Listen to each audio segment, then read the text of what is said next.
अंग्रेजों की बनाई हुई इनकी कांग्रेस पार्टी जो अंग्रेजों के 6 और उनके अध्यक्ष रहे हैं, उनकी मानसिकता अभी भी अंग्रेजी वाली नहीं जा रही है। सैम पित्रोदा का अभी जो उनके मैनिफेस्टो को बचाव को करते हुए जो उनका बयान आया है कि वो 55% जायदाद धरी लोगों की वो सरकार। एक मिनट देखिए, सब लोग हैं यहाँ पर, 400 लोगों को कवर करना है मुझे। आप बार बार नहीं आएंगे, आप बार बार नहीं आएंगे ना।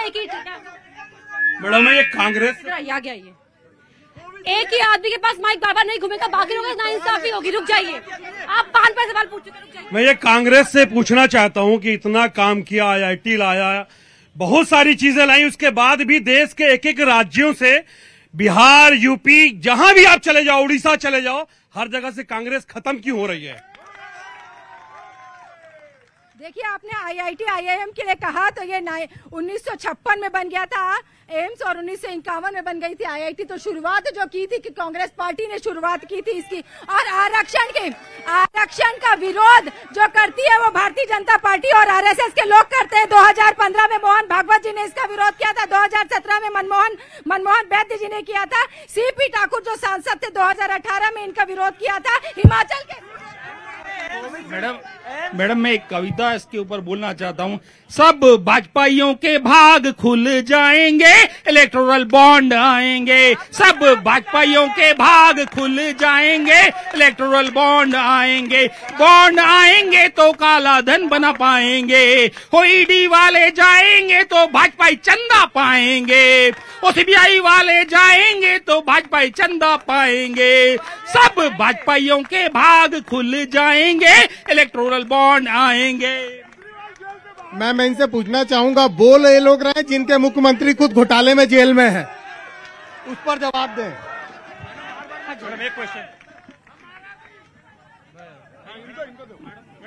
क्योंकि वहाँ से शायरी आई है तो शायरी का जवाब भी जरा शायराना अंदाज में हो जाए।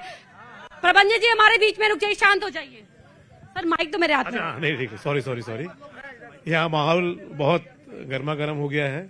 बस मैं इतना ही जानना चाहूंगा कि भिलाई, बहुत पहले इस बात की घोषणा हुई थी कि भिलाई स्टील सिटी का दर्जा प्राप्त करेगा, तो कौन सी पार्टी इसको हमको ये करवा पाएगी, इस बात की जानकारी हमें दे दी जाए।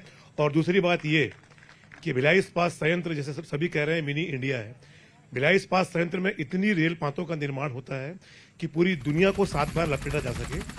तो भिलाई के नाम से कोई भी ट्रेन नहीं है, कि भिलाई के नाम से कोई भी एक्सप्रेस ट्रेन कब शुरू होगी, ये 2 मांगे कौन सी पार्टी पूरी करेगी, ये बता दिया जाए। मुझे लगा कि आप कुछ सुनाने वाले हैं। मैं सुनाऊंगा, जरूर सुनाऊंगा। एक मिनट, ट्रेन का जवाब सवाल था उनका, और स्मार्ट सिटी, स्पात सिटी। देखिए, मोदी जी के आने के बाद बहुत सारे नई ट्रेन चली है और वंदे भारत, शताब्दी एक्सप्रेस, और मांग अभी आया है, उसके साथ मैं कोई घोषणा करने का अधिकृत नहीं हूँ, लेकिन नई ट्रेन चल रही है और हर क्षेत्र में विकास हो रहा है। ठीक है, एक मिनट, आपके पीछे हाँ ठीक है ना जी आपने तो रेलवे को बेच दिया, आप भिलाई के नाम से क्या ट्रेन बनाएंगे बताइए। मैं एक बात पूछना चाहता हूं, जैसे कि गाय काटने पे इन्होंने जवाब नहीं दिया, अभी एक बात और पूछना था। इतने सारे इंसान हैं जिनके कोविशील्ड वैक्सीन के नाम पे 52 करोड़ रुपया इलेक्ट्रोल बॉन्ड के माध्यम से मोदी जी ने चंदा लिया, क्यों लिया? अगर वो कंपनी, बाकी लोग कवर नहीं हो पाएंगे। आइए सर, आगे आइए सर। परम आदरणीय चंदू साहू जी बोल रहे हैं, मेरा आपसे निवेदन है कि विजय बघेल जी को, हम लोगों ने कम से कम 10 बार आवेदन दिया होगा कि दुर्ग नौतनवा एक्सप्रेस को रोज चलाया जाए, और दुर्ग बरौनी से जो ट्रेन चलती है गोंदिया तक, उसको रोज चलाने के लिए कम से कम 10 बार लेटर दिया गया होगा, और आज इसके संबंध में धरना भी दिया गया होगा। लेकिन आप जैसे जनप्रतिनिधि लोग, आपकी सरकार रहते हुए भी उसका निराकरण क्यों नहीं की, इसका आप जवाब दें। ठीक है मैडम, 70 साल तक तो हमने कांग्रेस से सवाल किया है, आज सत्ता में भारतीय जनता पार्टी है। मेरा सवाल भारतीय जनता पार्टी से बहुत सीधा है। भिलाई के जनता के लिए, भिलाई के कर्मियों के लिए सबसे अहम सवाल है कि उनके वेतन समझौता में जो सरकार की शर्त लगी हुई है, वो अफोर्डेबिलिटी क्लॉज की शर्त, उस शर्त को अगर आपने हटा दिया होता तो जो 88 महीने से जो वेतन समझौता अटका हुआ है वो क्लियर हो गया होता। तो आपने क्यों नहीं हटाया? दूसरा जो मेरा बहुत अहम सवाल है, आप लोग हर अहम सवाल आखिर में क्यों आया, पहले आना चाहिए था ना?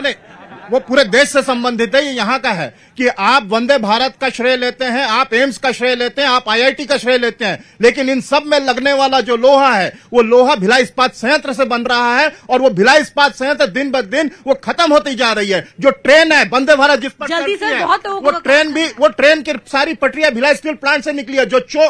उसके जो कोचेस है वो कोचेस भी आपके पब्लिक सेक्टर के हैं, लेकिन आप सारे पब्लिक सेक्टर्स को एक के बाद एक खत्म करते जा रहे हैं। तो क्यों पब्लिक सेक्टर को क्यों खत्म कर रहे हैं? ठीक है, हमारे साथ आलोक तिवारी जी भी जुड़ गए हैं, वरिष्ठ पत्रकार है, संपादक हरी भूमि के। सर बहुत बहुत स्वागत है आपका। सर जवाब देखिए, कोई सवाल मतलब बीजेपी की सरकार से है ना, उनका जवाब भी आप देंगे क्या? वैसे ही कांग्रेस को अपनी पार्टी में ज्वाइन करवा रहे हैं।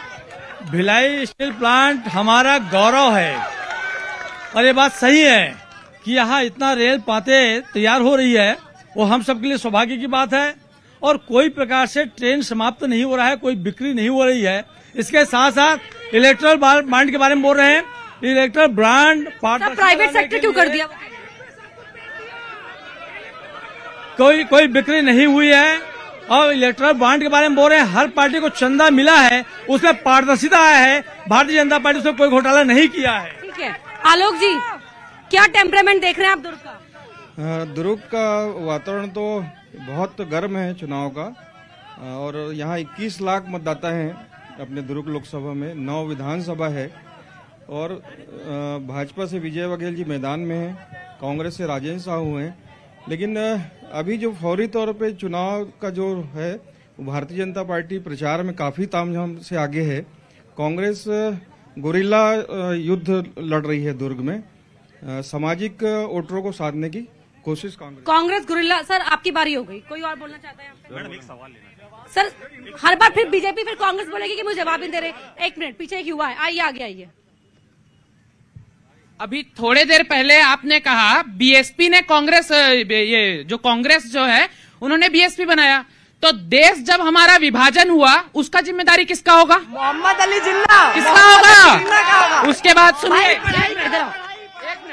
एक मिनट रुको, तुम्हारा नाम क्या है? अभिषेक साहू। तुम्हारा डेट ऑफ बर्थ क्या है?